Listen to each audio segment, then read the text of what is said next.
Well, those new numbers of migrant releases coming as White House Press Secretary Jen Psaki says the U.S. has deported more than 90,000 individuals from the border. Listen. Applied our border restrictions as we've applied our immigration policies. There were more than 90,000 people who departed the country, who attempted to cross our border in the month of August. That was even before we saw the horrible photos that we saw of people gathering under the bridge.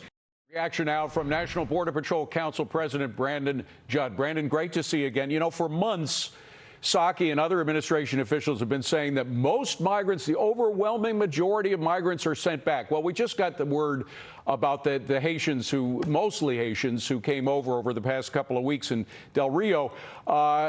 He said that there were 1,400 that were sent back and as many as 14,000 who were released on their own cognizance in the United States. And Lord knows where they are, but that means that 90% of them are still here. 90% of them have been released to the general public, and we don't know anything about these people, right? And that's just the Haitians. If you look month over month, we are releasing anywhere between 60 to 70% of the people that cross the border illegally that we apprehend. In this year alone, under President Biden, we have released more than 600,000 illegal border crossers. And when you add that to the number of people that are known to have gotten away, that cross the border illegally and were able to evade apprehension, we have added nearly 1 million people to our population just in the 8 months since President Biden has been in office. That is an astounding, astronomical number, and that should make everybody stand up and question, why is this president acting in the manner he is? Brandon, do we know whether these individuals have been tested for? We know, by the way, that there is a 0.2% vaccination rate in Haiti. It's practically non-existent in Haiti. Do we know whether those Haitians, the 14,000 or so that have been released to the general public, whether they've been tested for COVID?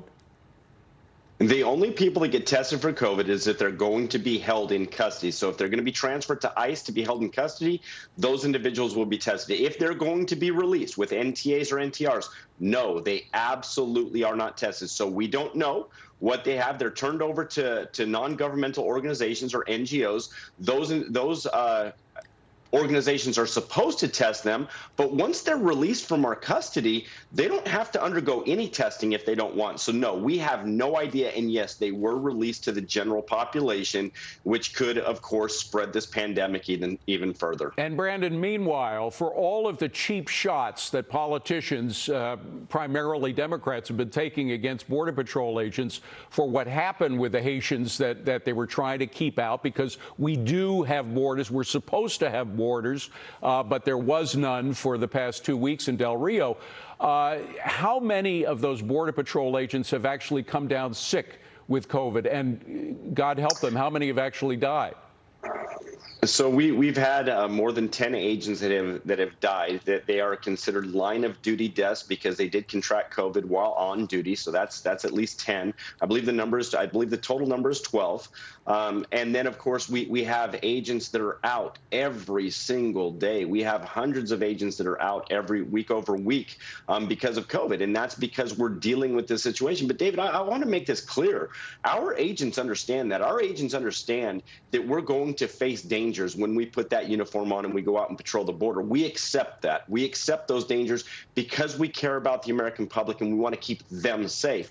So, you know, that notwithstanding, it's disappointing seeing the administration act so willy-nilly, if you will, towards illegal immigrants, but towards its own citizens, they're very hard. You must get the vaccine.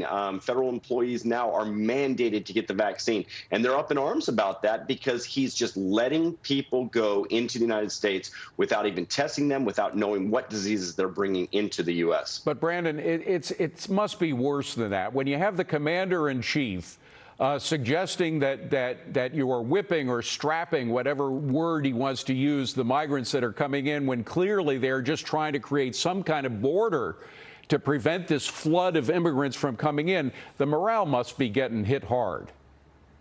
Oh, believe you me, this is the worst commander-in-chief in my 24-year career. I've never seen anything like this. Agents are second-guessing themselves every single day. And when you second-guess yourself in a law enforcement setting, you put other people in danger. Yes, we wonder, why are we putting that uniform on every day just to be attacked by the President of the United States for something that is false? It's political. He's distracting from his failures, and he's trying to put it on somebody else. Morale is in the dumps right now. Brandon, you know the agents very well. You represent them. You're one yourself. Could the agents have stopped the flow if they were given support by this administration into Del Rio? Because there are others, we understand there are tens of thousands of people that have just crossed the southern Mexican border that are on their way here. Oh, absolutely. You know, I get asked all the time by congressmen, would I rather have policy or would I rather have more technology and agents? And I'll tell you every single time, it's policy. If you go back to President Trump and the policies that he enacted, it caused drops in illegal immigration to 45-year lows. And that wasn't by giving us more agents. It wasn't by giving us more technology. It was strictly by policy. If we properly enforce the law, if we hold people in custody pending their deportation or asylum hearings, they will stop coming. The reason they're coming is because they're being released. The catch and release, that is the magnet that draws so many people here, and that's directly on Biden's head. Well, Brandon, I hope you and your fellow agents know that there is a big swath of the country. I would suspect it's more than the majority of the people in this country that support the work that you're doing and that have a lot of pride in the work that you're doing. You save more lives than you harm, and that's just a fact. And we appreciate the work that you're doing. Thank you for being here, Brandon. David, thank you.